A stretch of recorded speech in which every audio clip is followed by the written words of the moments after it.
ভবিষ্যতে আপনার সিদ্ধান্ত পাল্টান। আমার দায়িত্ব ছিল সঠিকটা তুলে ধরা, এখন আপনি মানবেন না ঘাড় তেড়া করবেন আবু জেহেলের মতো, এটা আপনার ব্যাপার।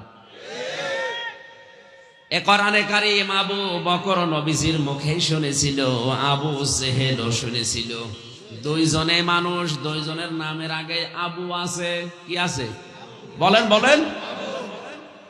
একটা হচ্ছে আবু বকর আর একটা আবু জেহেল। এক আবু বকর কোরআন শোনার পরে তার ঈমান যা ছিল আরো বেড়ে গেল, আর এক আবু জেহেল কোরআন শোনার পরে ওর শয়তানি বেড়ে গেল।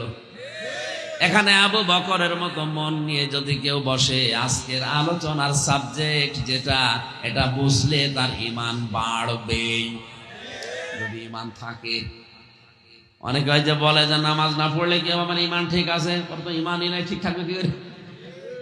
আপনার যদি সত্যি ঈমান থাকে, কোরআন সামনে নিয়ে আল্লাহর কসম